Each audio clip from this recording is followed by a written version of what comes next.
Амал жоқтықтан, әйтпесе бүкіл халықты сөйтіп кінәлауға болады. Неге шықпадыңдар? Неге біз бас көтеріп шықпадық деген сияқты. Хабардаш дегенде Дариға мен Рахат қай жылдары келді? Бірақ Нұрсұлтан Назарбаев өзінің отбасын таңдады. Ал оның отбасын не таңдады? Оның отбасы автократиялық режимді таңдады. Сол Заманбектердің, Алтынбектердің өлімі, одан кейін репрессиялар, сөз бостандығының тұншықтырылуы, демократияның құрдымға батуы, шексіз бір отбасының жаңағы қатты айтқаным емес, бірақ қазақ халқын құлдықта ұстады бұлар. 10 жыл бойы мен жұмыссыз жаттым, оның бәрі қысым немене. Онда нақты белсенділер, нақты оппозиция неге жоқ? Әлде бәрі сол қорқақтық, құлдық санада бағана айтқандай. Бізде Қоғам сондай жағдайда жүрміз. Жаңағыдай ғой. Бізге қалай қысым жасады журналистерге, тура солай зиялы қауым өкілдеріне де қысым жасайды. Балаларының тағдырымен қорқытады. Кішкентай өзгерістер бар. Демек реформа өтіп жатыр. Бірдеңе жасауға ұмтылыс бар. Бірақ қажетті деңгейде емес. Қайырлы күн, құрметті көрермендер.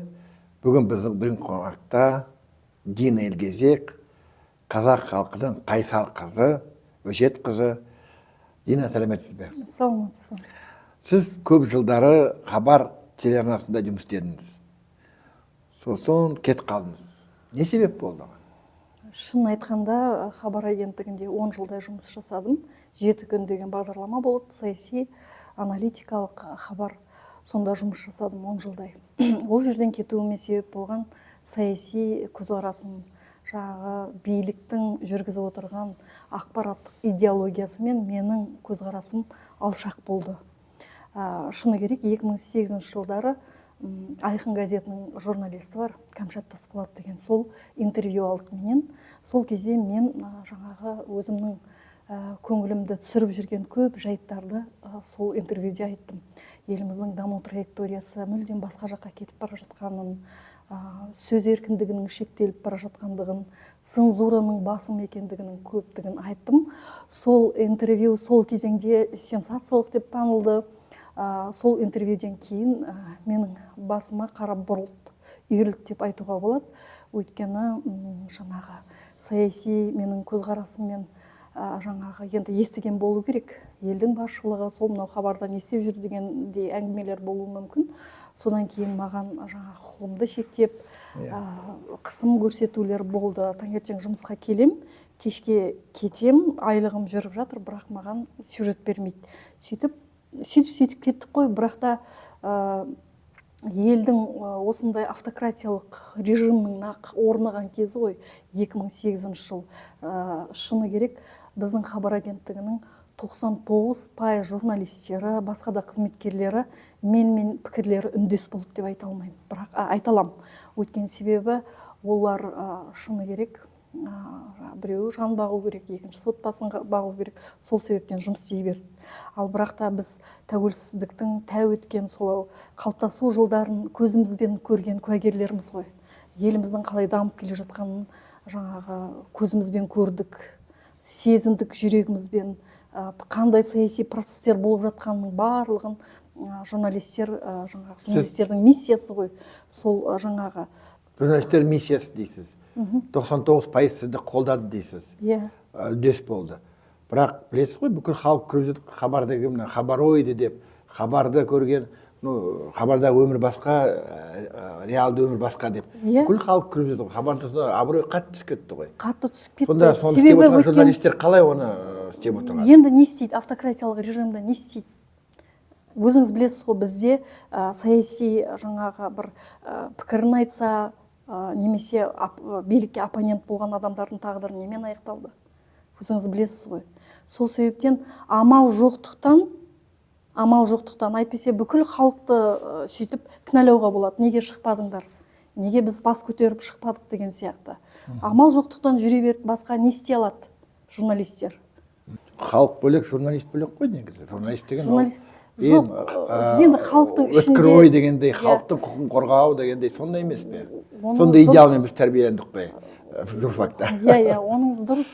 Бірақ енді іштей айттым ғой, іштей бәрі риза еместігін білдіріп жүрді. барлығы іштей қарсылық танытып жүрді, бірақ амал жоқ. Бұл үлкен система. Системаға қарсы шығудың соңы Алтынбек пен Заманбекпен аяқталып жатқанын өзіңіз көрдіңіз. Біздегі журналистер Батырхан жаңағы ағамыз, Нұри Мұфтах ағамыз, Асхат Шарипжанов деген жігіттің интервью алып келді. Жолдан не болды? Мерт болды. Сол сияқты бізде өте қатты журналистерге қарсы қысымдар өте қатты болды ғой. Сол себептен көбісі мүмкін айта алмаған болу керек. Қазір мен бүгінгі күні ол жаңағы менің өзімнің әріптестерімді ақтағым келеді. Шыны керек. Арагідік шықпасақ, енді біз сияқтылар, мысалы Азамат Қалымбетов, Сәуле Абдуллин деген марқұм журналистер болды. Олар К+ге кетіп қалды. Мысалы, сондай болды. Сіз хабардан кейін Автокизетке кеттіңіз, иә? Иә, Автокизетке кеттім. Жұмысшы жатқан кезімде Жанұзақ Мүсәпіров деген ағамыз бар. Сол айтты, сен дені жұмысшы жатыр екенсің, бізге келсейші деп. Сол жерде бір жылдай уақыт жақсы жұмыс жасадық. Шыны керек, кейде объективті материалдарды беріп жіберуге мүмкіндік туатын ұлттық арнада. Сөйтіп жүрген кезімізде бізді жаңағы медцентр бар ғой, жаңағы медиа центр. Соған медиа орталыққа көшірді. Содан кейін жаңағы хабардағы әңгіме қайтадан сол қысымдар пайда бола бастады. Сол кезден бастап мен саясатқа келдім деп айта аламын, өйткені Фейсбукты сол кезде аштым. Тіркедім өзімнің аты жөнімді, сөйтіп бүкіл саяси дүниелерді жазып отыратын болдым. Одан кейін ол жерден де кетіп қалғанымды білесіз ғой. Иә. Бірақ сіз хабардас дегенде Дариға мен Рахат қай жылдары келді? Дариға Назарбаева. Мен келген кезімде, мен 99-ның соңында 2000 жылдардың бас кезінде келдім. Сол кезде басшымыз болды. Олардың әсері қандай болды? Идеологияна бәнне. Енді шын айтқанда, қазір Ақберен екеуміз өткен 30 жылға былай қараймыз да, қазақ халқының бір көрген қорқынышты түсінде екен.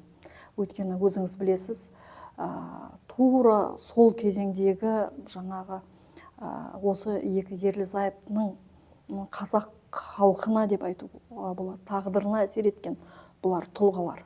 Бұлар жаңағы байлықтың, ашкөздіктің, жаңағы медиаларды сатып алып жатты бірінен соң бірін. Одан кейін жаңағы сөз бостандығы қысымға ұшырады. Шынында да демократия деген нәрсені ұмыта бастадық.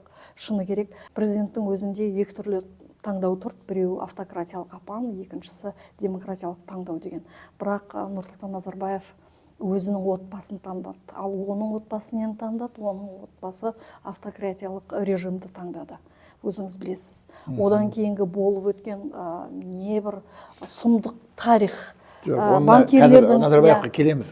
Банкерлердің өлімі, мысалы, одан кейін жаңағы біздің рекетерлік дүниелер, жаңағы рекет жасады ғой, мемлекеттік рекет жасап отырды.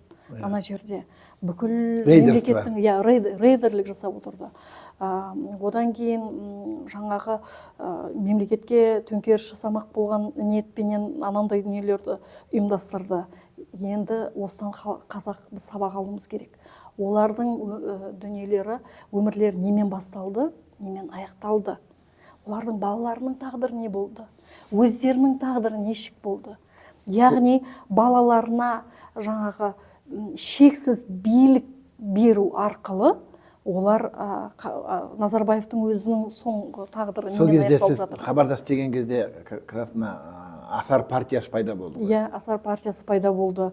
Әкесімен жарысып партия құрам деп жүр, мысалы. Әкесінің орнында президент болам деп жүрген нышан сол кезде байқала бастады. Жаңағы бұл екеуінде де пайда бола бастады. Енді өзіңіз көріп отырсыз ғой, соңы немен аяқталған. Өзі Рахат Әлиевтің өзінің тағдыры немен аяқталды. Баласының тағдыры, Нұрәлидің тағдыры не болды? Оны қазір енді Айсұлтанның тағдыры немен аяқталды. Енді сұмдық көріністер.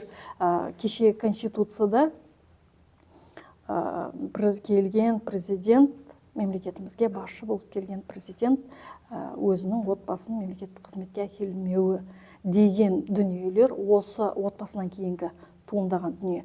Бізде 3 түрлі триада, 3 жемқорлар, Назарбаевтың кланы және отбасы. Осы 3 басты айдаһар біздің мемлекетіміздің түбіне жете жаздады. Шыны керек. Осының ішінде мемлекеттің тағдырына әсер еткен осы 2 тұлға болды. Ал сіз саясатқа кіргеннен кейін Фейсбукта белсенді түрде жұмыс істедіңіз. Назарбаевқа бірнеше рет жазып, отставкаға кет деп айттыңыз. Сонда қандай сезімде болдыңыз? Қорыққан жоқсыз ба? Және айтып отырсыз, журналистер болды, Асхат өліп қалды, былай өліп қалды деп. Ол кезде Заманбек те, Алтынбек те мерт болды. Сол Заманбектердің, Алтынбектердің өлімі, одан кейін репрессиялар, сөз бостандығының тұншықтырылуы, демократияның құрдымға батуы, шексіз бір отбасының жаңағы қатты айтқаным емес, бірақ қазақ халқын құлдықта ұстады бұлар. Құлдықта ұстады деп айтуға болады. Сондай не қылсақ сөз келтіруге болады. Қожайыны бола бастады бұлар қазақ халқының. Содан кейін әрине менің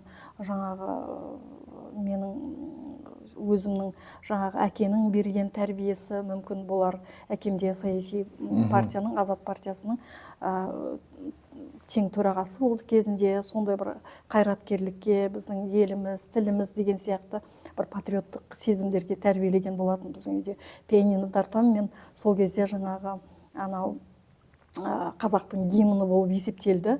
Жаңағы Қаратаудың басынан көш келеді ай деген өлең бар ғой. Соның бәрін бізге жаңағы құйып өскеннен кейін бәлкім бір сондай бір қайраткерлік пайда болған шығар. Мен ештеңеден қорыққан жоқпын. Оның жазудың соңы қандай бір өкініш жағдайлармен аяқталу мүмкін екендігін әрине білдім, бірақ басымды тіктім. Өйткені мен айтпасам, сіз айтпасаңыз, тағы басқа айтпаса, енді бұл мемлекеттің тағдыры не болады? Ең құрғанда кішкентай болса да өзімнің азаматтық үлесімді білдірейін, мына халықтың жүрегіне кішкентай болса да бір отты жағайын деген сияқты ой болды. Биліктен ешқандай қысым болған жоқ па осы сөзден кейін сізге, жолдасыңызға? Неге қысым болмады? Біздің үйімізде көршілеріміз мысалы айтады, үнемі машиналар тұратын күзетіп. Енді оны білесіз, қай жақтың адамдар екен, қауіпсіздік қызметкерлерінің адамдары. Үнемі менің телефондарыма неше түрлі жаңағы сен ертең бауырсағыңды жейміз, күрішіңді пісіреміз, яғни дайындал деген сияқты ғой. Сондай қоқан лоққылар көрсетіліп жататын. 10 жыл бойы мен жұмыссыз жаттым. Оның бәрі қысым немене? Қысым ғой оның барлығы. Сонда неше түрлі біреулер жаңағы дариғалар сәлем айтып жатты біреулерден. Егер бізді жазатын болса, біз бүйтеміз деген сияқты. Бірақ мен оның бәрін жаңағы әрине мен отбасымның тағдырын, жолдасымның ар жағында қызымның тағдырын әрине ойлайсың. Ақымақ емессің ғой, аттандап жаза беретін. Бірақ десе де жаңағы бір... Сіз және айтып кеттіңіз, Алтынбек, Заманбек кетті деп өмірден. Бірақ Алтынбек Сәрсенбаев өзі кезінде 90 жылдар министр, ақпарат министрі болды ғой. Аппарат министрі болды. Қазір де тек қана оны мақтамай кейбір сын сөздер айтылып жатыр. Назарбаевтың тапсырмасын орындады, тіпті демократияны тұншықтырды деп сондай сөздер айтып жатыр Алтынбек жайында. Сіз не айта аласыз? Рас па қалай? Жоқ, мен бұл сөздермен келіспеймін. Өйткені ең біріншіден ол осы демократия жолында өзінің өмірін құрбан еткен адам. Олай айтуға біздің қазір қақымыз жоқ. Өйткені Алтынбек ағаның бір сөзі бар. Көзің көрмей, нақты дәлелің болмай қолыңа қалам алма дейді. Оны Айдос Сарымға айтқан екен. Айдос Сарымның бір жаңағы Алтынбек Сәрсенбаевқа арнаған бір сөзінде жазды. Яғни қай журналистің ізіне түсті? Бар ма? Қай журналисті атуға, сұмдық көрсетуге ол тапсырыс берді? Жоқ, мысалы кезінде Сергей Дувановтың нелері жабылды. Радиостанция жабылды, Радио Макс. Радио Тотем, Розана Таукян жабылды. Бірақ оның барлық бір түйір адамның ақпарат министрінің шешімінен емес қой. 93 жылдары ол жап-жас 31 жасында ақпарат министрі болды. Ол кезде мемлекетіміздің енді ғана құрылып жатқан кезі ғой. тәуелсіздігіміздің енді қалыптасып жатқан жылдары. Бәлкім жаңағы президенттік жүйені күшейту керек болды. Өйткені түрлі шовинистер де болды. Оны да ұмытпау керек бізде. Әдейі мемлекетіміздің ішінен іріткі салғысы келген адамдар да болған жоққа шығармау керек. Сол себептен де, бірақ кейінгі сөздерінде өзі оппозицияда жүрген кезінде қап әттеген-ай, менің осындай бір жаңағы бір шешімдерім болып еді деген сияқты өкініштері болды. Бірақ ол кісі біреуді атты, шапты деген әңгіме жоқ. Жаңағыдай бір нелерін, бір өкініштері болды. Одан кейін ол қайтадан ақпарат министрі болған кезінде ол керісінше сөз бостандығының кеңеюіне жұмыс жасады. Жаңағы саяси партиялар тіркеу керек деген сияқты үлкен әңгіме айтып жүрді. Одан кейін білесіз, 3 ай жұмыс істегеннен кейін отставкаға өз еркімен кетіп қалды. Себебі парламенттік сайлаулар. Сіз ол кісімен былай араластыңыз ба? Жоқ.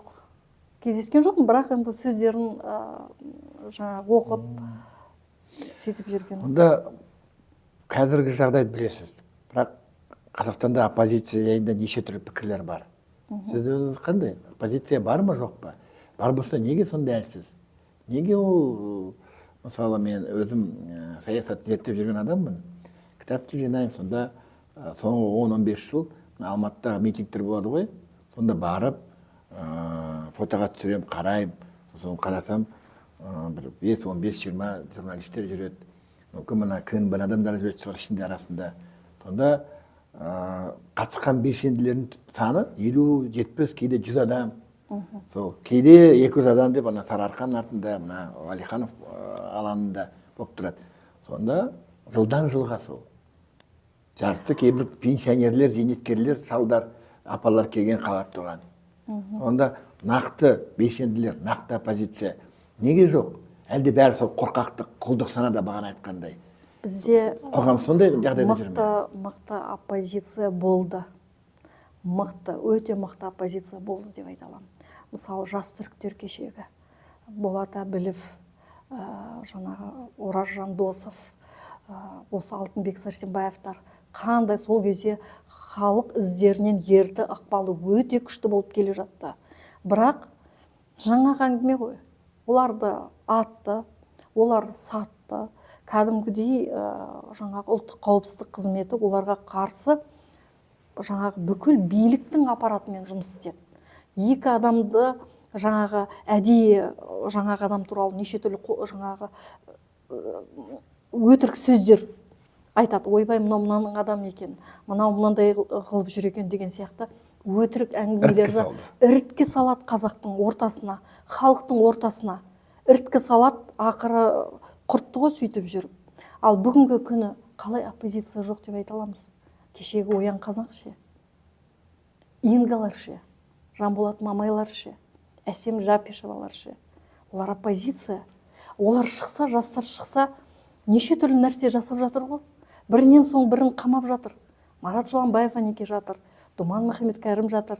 Осындай мемлекетте әлі автократиялық, яғни үдеріс бізде тоқтаған жоқ, әлі сол автократиялық режимде отырмыз ғой. Сол себептен автократиялық мемлекеттерде әдетте оппозиция дамымайды, олар тұншықтырып отырады. Әлі күнге дейін тұншықтырып отыр. Қаңтардан кейін бүкіл халық өзгерістер күтіп отыр. Мысалы, мен де күтіп отыр. Мен күткені сонша, мен саяси партияның қатарына кіріп кеттім. Өйткені сол партияның қатарында өзімізді мына социал дейді ғой, социализм, қарапайым халықтың құқығын қорғау, соның идеяларымды жеткізіп, партия арқылы, депутаттар арқылы заңға әсер етіп деп. Мен мысалы өз жеке позициям осындай. Ал бірақ қоғамда көріп отыр, өзгерістер болып отыр, қандай кейбір өзгерістердің көңіліне толмайды. Өйткені саяси реформа өткізіп жатыр.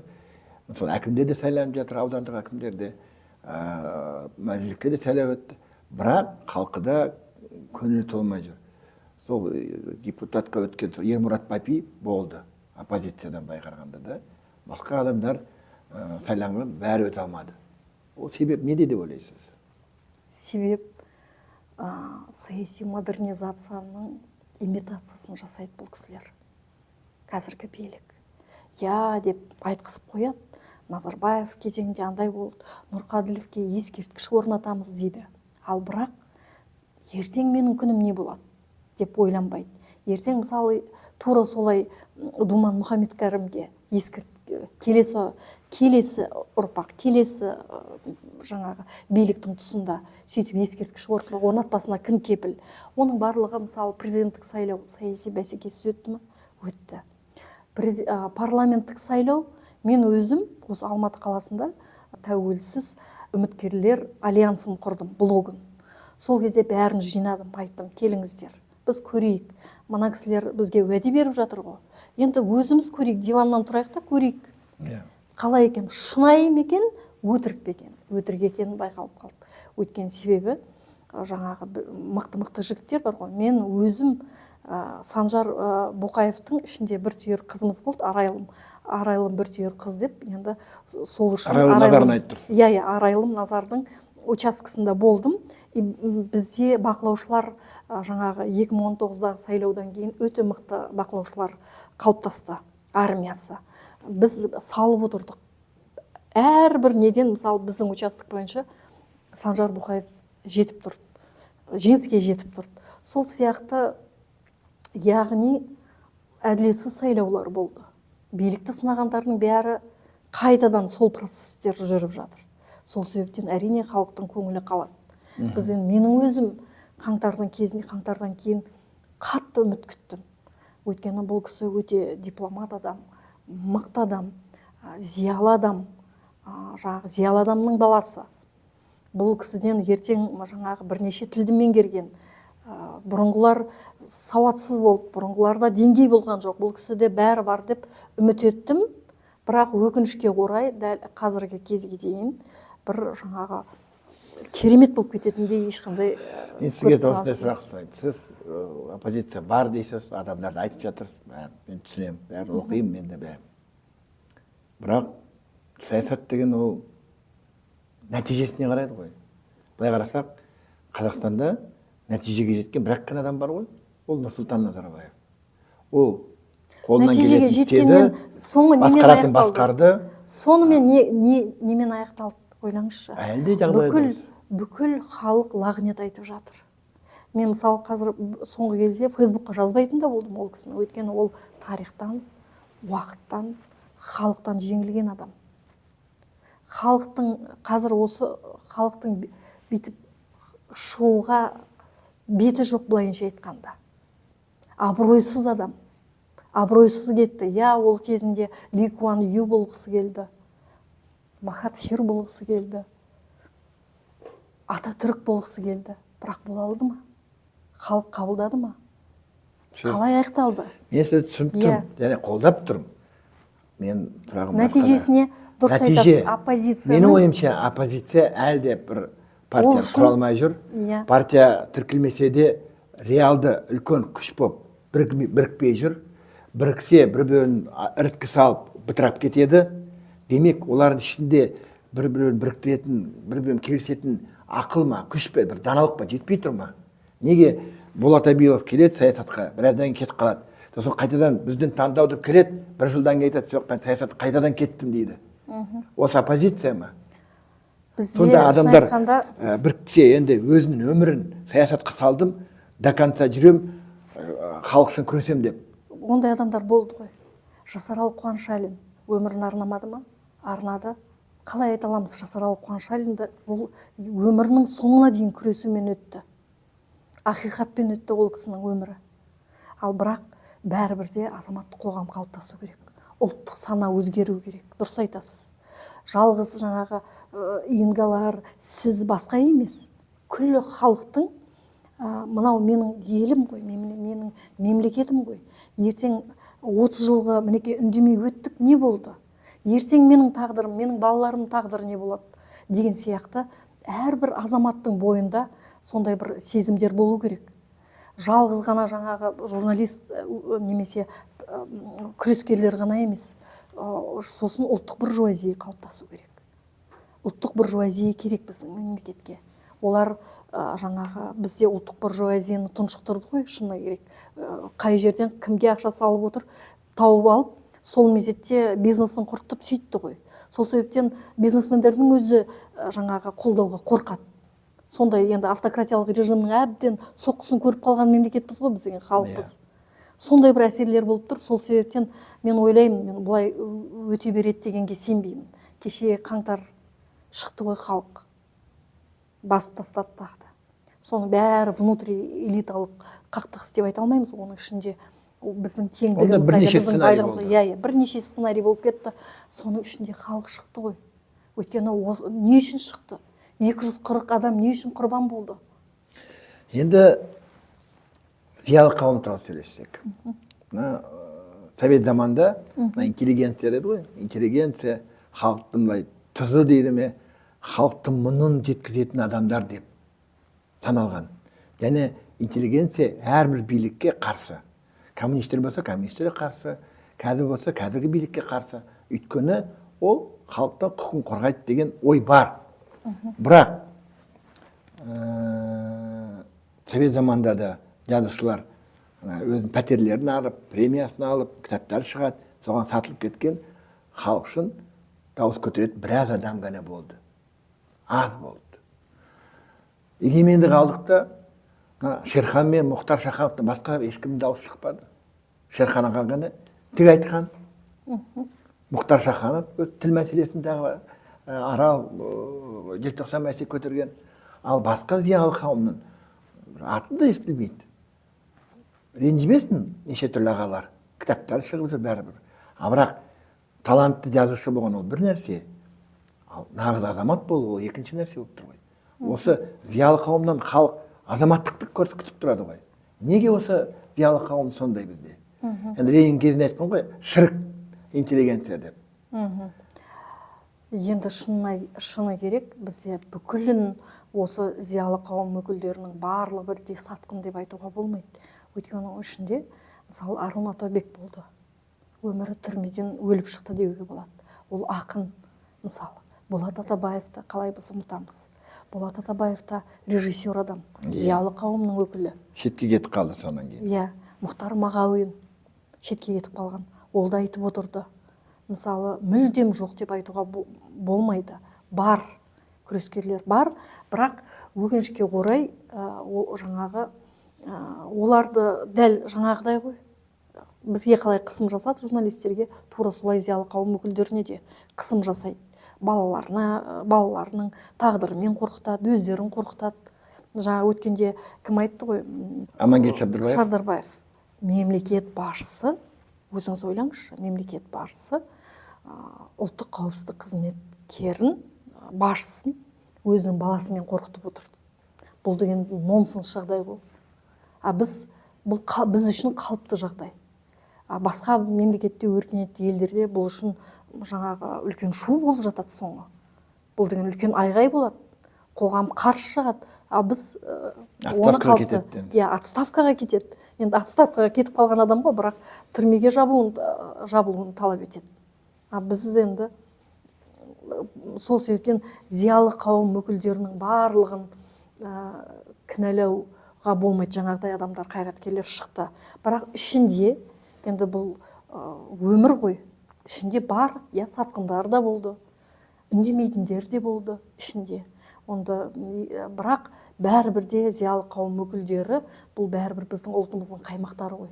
Сол себептен қоғам оларға үміт артады. Солардың сөздерін күтеді. Сол себептен бір ширау керек ол кісілерге де. Ширау керек, мемлекеттің тағдырына алаңдап отыру керек бәрібірде. Сөзін білдіріп отыру керек. Дұрыс айтасыз. Сіз екі ат айттыңыз. Мұхтар Мағауинді, Болат Атабаевты айттыңыз, Арунды айттыңыз. Бірақ жазушылар болсын, композиторлар бар, тағы да бір артистер, ақындар бар. Ол жүздеген, мыңдаған адамдар ғой. Олардың бәрі неге үндемейді? Демек сіз бәрін ақтай бересіз бе, әлде кішкене болса да айтып отырмын ғой, сізге айтып отырмын сол. Әрине, олардың бәрін ақтауға болмайды, ішінде бар деп отырмын ғой. Сатқындар да болды, жағымпаздары болды, әулием, пайғамбарым деген нәрселердің бәрін сол кісілерден естідік қой. Енді ол өте ұят жағдай, және біздің жаңағы Ержан Алаш туған деген бір кітап шығарайын деп жатыр. Сол мемлекет басшыларына ликбез танытқан жазушы ақындардың барлығын бір кітап етіп жариялайын деп жатыр. Өте дұрыс. Өйткені бұл сабақ болады ертең. Жағымпаздықтан ада ұстайтын болады өздерін. Жалпы мына жағымпаздық, мына ханға, болысқа, райкомға, гаркомға, президентке жақын, ол халықтың қанында ма? Қазақ сондай халық па? Өйткені көрші қырғыз халыққа қарасақ, олар деген ештеңке қарамай күл талқан шығарып, бір президент қашып кетті, екінші президент қашып кетті, үшінші президент қашып кетті. Қалай ол? Сонда айтады, қазақ қырғыз бір туған дейді. Ал екі мемлекетімізде өміріміз мүлде басқа. Сонау 86 жылдары ең бірінші тоталитарлық режимге қарсы шыққан кімдер? Қазақтар ғой. Соны ұмытпауымыз керек. Жаңаөзендегі оқиға кім қарсы шықты? Қазақ. Кеше қаңтарда қарсы шықты қазақ. Сол себептен біз өзімізді өзіміз мүжей бермеуіміз керек. Мүмкін тәуелсіздіктің қалыптасу кезеңінде эйфориямен өмір сүрдік. Мінекей енді дұрыс болады үмітпенен. Үміт жетелейді ғой адамды. Мінекей мүмкін бір шықсам, бізді қорқытып қояды ғой. Пропаганда деген қорқынышты нәрсе ғой. Әдейі миымызды ашатта ішіне неше түрлі қорқыныштың, үрейдің дәнін себетте қайтадан жауып қояды ақпарат арқылы. Ойбай, сен қазір шықсаң Қытай бүйтіп қояды. Мінекей Ресей қылышын жалаңдатып отыр, тынышып отыр. Әйтпесе біз бүйтіп қаламыз дейді. Сосын даналық танытатын болу керек. Бірақ қазақ бір күшіне мінсе оңдырмайды. Оны да ұмытпау керек. Жақсы. Сіздің жолдасыңыз Ақберен Елгезек, ол жазушылар одағының төрағасының орынбасары болды. Бірақ бір жыл бұрын жұмыстан кетіп қалды. Не себеп болды оған? Шыны керек, Ақберен жазушылар одағында 5 жылға жуық істеді, жұмыс жасады.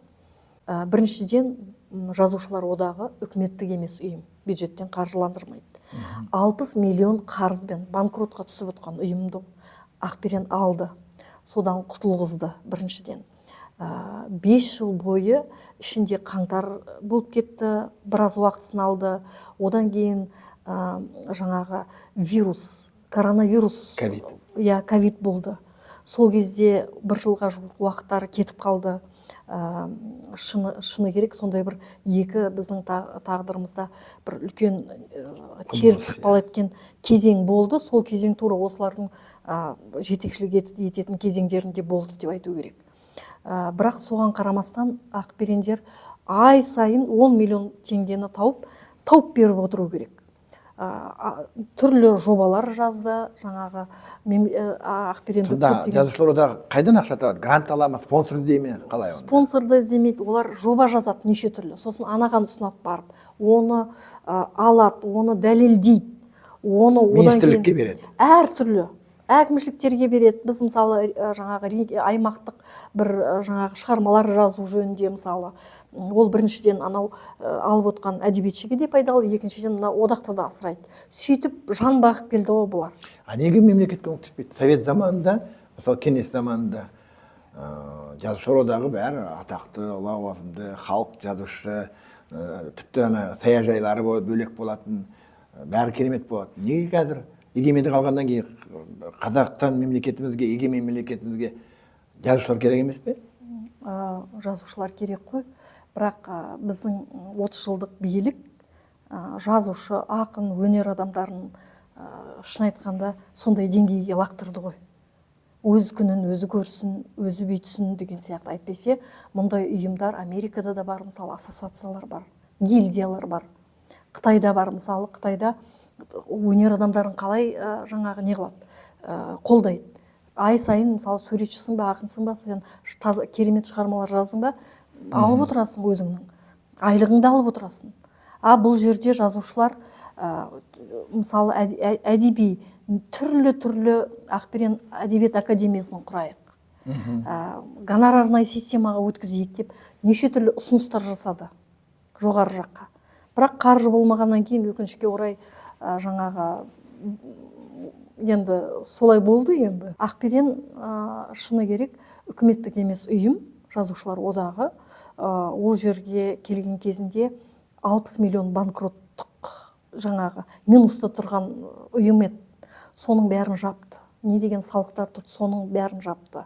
Одан кейін Ақбереннің кезеңінде жаңағы ковид кезеңі, бір жыл уақыт сонымен өтіп кетті. Одан кейін қаңтар дедік, сонымен өтіп кетті. Соның өзінде ай сайын 10 миллион теңгені бюджеттен алмайды олар. Олар жоба жасайды, соны өздері бүкіл жаңағы жазушылар одағы болып соны өткізеді. Одан кейін барып айлық алады, сөйтіп 5 жыл уақыты қалай жазушылар одағын асырайын деп. Не себептен кетті? Енді съезд болды. Съезд болған кезде жаңағы жоғары жақтан звоноктар келе бастады.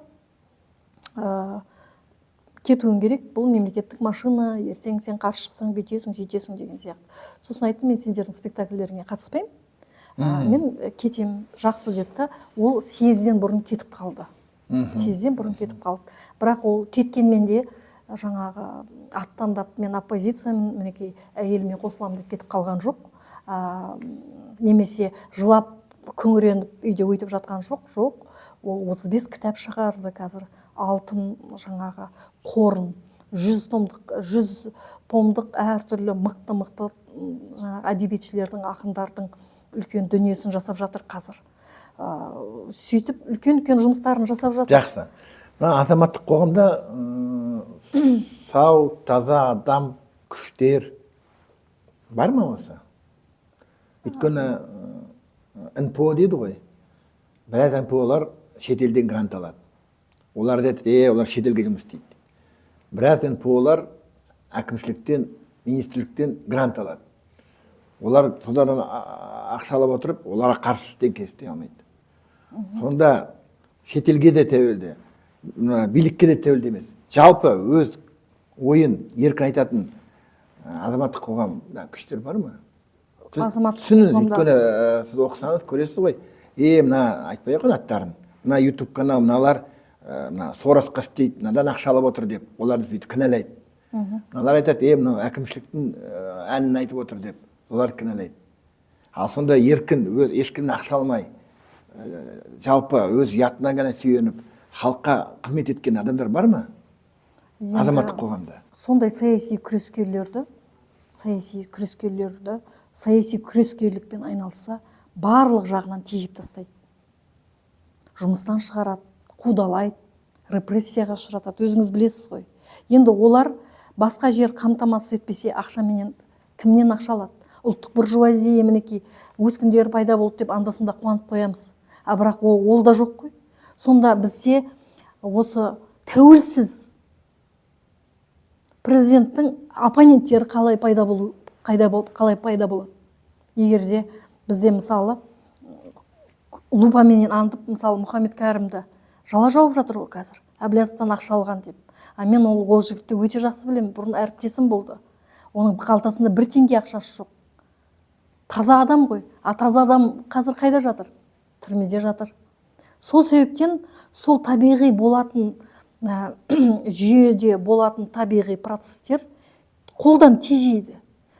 Қариннің өз мықты бізде саяси жаңағы тұлғалар бар дейді, бірақ үлкен күштер жоқ дейді. Сол күшті болдырмай отқан өздері ғой. Рас қой енді бұл. Кезінде Міржақып Дулатов айтып еді, мен жастарға сенемін деп. Ал сіз сенесіз бе жастарға? Әрине сенемін. Біздің жастар ең бірінші тәуелсіз мемлекетте туды. Тоталитарлық режимнің соққысын көрмеген, соның ауанында өспеген, шын мәнде өзінің отанында, өзінің Қазақстан деген республикасында туған өте бақытты балалар. Бірнеше тілді меңгерген балалар. Бірақ патриотизм бар ма оларда? Трайбализм жоқ оларда. Күлкісі келеді трайбализмге. 17-тегі қызым, мен биыл мектеп бітіреді, Құдай бұйыртса. Сол келді, қарасам, көзі ісіп кетіпті. Не болды қызым деймін, көзің не бірдеңеге жыладым да, біреу ренжітті ма десем, мама, мен Міржақыпты көрдім. Қандай тұлға дейді. Қандай ғажап. Одан кейін алдыда бүкіл жаңағы Міржақыптың өмірін, бүкіл алаштықтардың өмірін зерттеп жатыр. Сол кезде қандай дүмпу болды. Революция болды деп айтуға болады. Жастардың ойына революция жасады, бір түйір фильм. Ал сондай фильмдерді жасауға болады ғой. Жалғыз Міржақып емес қой біздің тағдырымызда, біздің тарихымызға әсер еткен тұлғалар көп қой. Ол мемлекеттік идеология жұмыс жасау керек. Мықты идеология, ақпараттық идеология мықты болу керек. Мықты фильмдер арқылы бір түйір фильм қаншама қазақ жастарының санасын төңкеріп жіберді. А сондай фильмдерді дайындауға болады ғой 30 жылда. Жоқ. Бізде тек қана Назарбаев мықты, анау мықты. Мен әрине жастарға сенемін. Бірақ тек қана жастарға сенбеу керек. Мысалы, осы Фейсбукта отыратын үлкен ақсақалдарымыз бар. Қарағандылық Айтқожа Фазыл ағамыз. Ол мен кәрімін деп қарап отырған жоқ. Күресіп отыр, айтып отыр, жазып отыр. Қоғамның әрбір мүшесі, жалғыз жастар емес. Бәріміз бірігіп, осы мемлекеттің мықты мемлекет, өркениетті мемлекет болуын қалыптасуымыз. Сөзіңізді білейін. Неге сөйтіп жастар туралы сұрап отырмын? Өйткені өзім нақты білем. Талай жастар шетелге кетті, ешқашан да Қазақстанға қайтып келмейміз деп. Талай жастар шетелде жұмыс істеп жүр, мүмкін қайтып келеміз деп, бірақ Қазақстанда өзіне орын таппады. Талай жастар армияға бармайды, ана әскери билетін сатып алған, отанымды қорғауға дайын емеспін дейді. Мен соны көріп отырмын. Оны да енді біз әділеттік дейміз ғой. Оны да ашық айту керек. Тек қана мақтап жүріп, ол мақтауда емес, оның бәрі идеологияда. Кеңестік кезеңде сіз бардыңыз ғой, ешкім қалмайтын. Өйткені совет балаларын анау кезінен соған жаңағы сөйтіп өсіретін, патриоттық сезімде өсіретін. Сол құралдар біздің идеологияда отырған тұлғалардың мүлдем идеологияда жұмыс болған жоқ қой, өзіңіз білесіз. Тек қана бір ғана адамға табыну болды. Сол жұмыстарды жазу керек, жасау керек сол жұмыстарды. Сол кезде әрбір баланың жүрегіндегі отты оятуға болады. Неге оятуға болмайды? Болады. Өйткені себебі тағы айту керек, жаңағы мына діншілдік деген бар. Балалардың көбі дінге не себептен кетіп қалады? Неге діни плацдарм күшейді бізде? Мықты үлкен жаңағы жастардың санасын кеңітетін бір мықты идеологиялық жұмыстарды істеудің орнына біздің дінге кетіп қалды балаларымыз. Сол идеологияның аздығынан ғой, жоқтығынан. Сол себептен діндар болды. Ал не себептен шетелге кетіп қалады? Ана менің сабақ беретін ағайым Мағбат Спанов Үйайбиді сол айтты. Баланы 17 жасынан бастап шетелге, мемлекетке оқуға жіберуге болмайды деді. Они агенты влияния болып қайтып келеді деді. Өздері білмейді деді. Ресейге барғаны Ресейдікі дұрыс деп келеді идеологиясы, ақш-қа барғаны ақш-тікі дұрыс деп келеді, Қытайға барғаны Қытайдың саясатын дұрыстап келеді. Сол себептен біздің балаларымызды өзіміз оқытуымыз керек мемлекетімізде. Содан кейін бала естиді. Мысалы, жастар бүкіл жаңағы өзінің позициясы өзінде бекітеді, содан кейін барып оқуға болады дейді. Өте дұрыс айтады. Бізде балаларымызды, сосын тағы бір себеп, жұмыс жоқ. Өзіңіз білесіз, жалақының кескіні мынау. 5 миллион емес, тіптен одан да көп бізде қайшылыққа ұшыраған адамдарымыз, кедейлік шегінде тұрған адамдарымыз. Сол себептен әрине біздің жастарымыз жақсы өмір сүргісі келеді ғой. Жақсы үйде тұрғысы келеді. Ал оның бәрін қажетін өтейтін. Өзге елде сұлтан болғанша өз елінде ұлтан бол деген бар сөз бар ғой енді. Неге оны нетпейді, ескермейді? Неге ескермейтін болғанда біздің елде жаңағыдай ғой, жұмыс істейін десе жағдай жоқ. Шетелден оқып келеді, база жоқ, лабораториялар жоқ, мықты. Сұрақ. Қазақстанда ұлттық идеология бар ма? Бар болса қандай? Жоқ. Ұлттық идеология жоқ. Ұлттық мемлекет құруымыз керек еді. Деколонизация, декоммунизация баяғыдан бастап жаймен деп жүру керек еді. Бізде өкінішке орай жаңағы ұлттық мемлекет құрудың орнына кландық иерархия қалыптастырдық қой. Соның соң осындай болып отыр ғой. Әлі де кеш емес. Біз бәрібірде ұлттық мемлекет құруымыз керек. Мысалы, мен не себептен Жас Алашта шыққан Ерлан Қариннің материалына кезінде жаңағы теріс пікір білдірдім. Өйткені біздің ұлт өзінің миссиясын аяқтап бітті дейді. Біз әлі ұлтшылдықтың жаңа миссиясы бізде әлі аяқталған жоқ. Бізде енді басталу керек. Басымыздан сен осы ұлтсың, сен кереметсің деп сыйпау керек. Анасы сияқты аялау керек. Әкесі сияқты ардақтау керек біздің қазақтарды. Сен осы ұлттың өкілісің, сен мықтысың. Жоқ бізде, жоқ жаңағы анау мықты, мынау ұлт мықты, 130 этнос мықты, бірақ соның ішіндегі ең жаманы қазақ па сонда? Жоқ, бізде ұлттық мемлекет болу керек, құрылу керек, жасалу керек. Өте көп жаңағы жұмыстар алда күтіп тұр, негізі соны бәрін жасау керек. Геосаяси жағдайда ұлттық мемлекет деп Қазақстан бәлеге ұшырап кетпей ме? Украина жағдайын көріп тұрсыз. Иә, жоқ, оның бәрін жаңағы міндетті түрде ашып жүргізіп емес, жаймендеп жүргізуге болады ғой. Мысалы, кешегі фильм шығарды, соған ресейліктер бірдеңе дейді дейсіз ба? Ештеңе демейді ғой. Неге сендер Міржақып Дулатов туралы фильм түсіресіңдер? Демейді ғой. Сол сияқты сондай, иә. Небір мына орыс жазатын блогерларда Бударов бар, басқалар бар.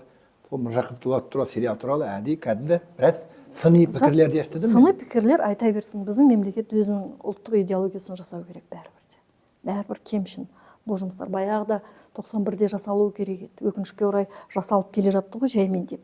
Кейін мына жаңағылар қосылды да, отбасы қосылды, кландастар қосылды, басқалар қосылды, бәрін бүлдірді. Бізде ақпарат саласында жұмыс істейміз. Осы ақпарат министрлігі қалай жұмыс істеу керек? Оның жұмысына сіз көңіліңіз тола ма? Ақпарат саласына дәл қазір көңілім толмайды, өткен себебі бізде бәрібір де сөз бостандығы, сөз еркіндігі деген жоқ.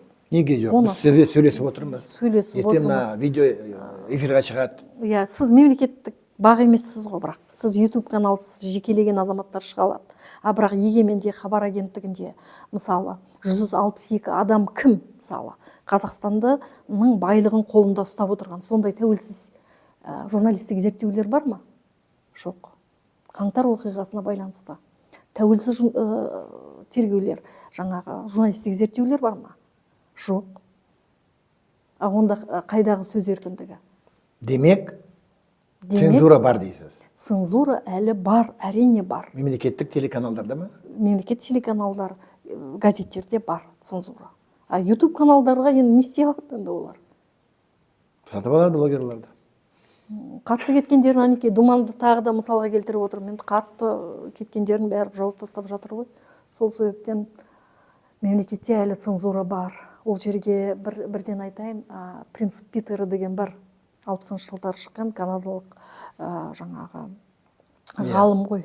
Оның формуласы бойынша керемет жұмыс жасайды, жақсы жұмыс жасайды, үздік жұмыс жасайды, сөйтеді. Ең соңына келген кезде сол иерархиямен некомпетентность, білігі жоқ деген шығады екен ана адам. Бізде қандай болды? Бізде кландық иерархия болды. Яғни сен бізге берілгенсің, бірінші талабы, одан өттің, одан кейін сен жемқорсың, ақшаны беріп, жаңағы сол процестерде бірге болуларың керек, әйтпесе сен сатқынсың. Одан кейін үшіншісі, біз ешқандай шаң келтірмейміз, билікке сондай сияқты талаптармен көтерілді ғой. Назарбаевты лояльность. Иә, сондай талаппенен көтерілді көптеген жігіт қыздар. Сондай талаппенен жаңағы олардың біліктілігі, олардың шын мәнінде, мысалы бізді шын айтқанда 30 жыл бойы құртқан не? Біліксіздік қой осы, біліксіздік. Кадрдың дұрыс таңдалмауы, жаңағыдай бізге берілгендер, берілмегендер талабымен жасақталуы себеп болды ғой.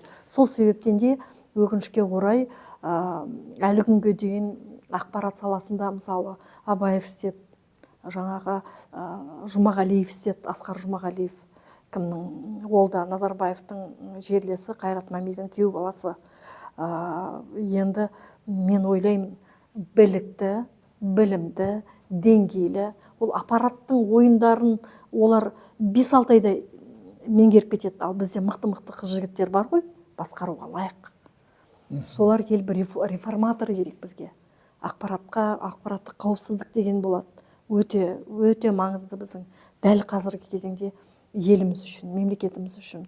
Сол себептен әлі де көңілім толмайды. Қазақстанның болашағына қалай қарайсыз? Үмітіңіз бар ма? Үмітім бар. Өйткені кеше кезеңмен салыстырған кезде бәрібір де бізде кішкентай болса да алға жылжу бар. Мысалы, айтайықшы, объективтілік үшін айтайық. Кешегі Есімовтер, осы дариғалар. Назарбаевтың кланы дейік. Назарбаевтың кланы. Нығматуллиндер қайда? Жоқ қой.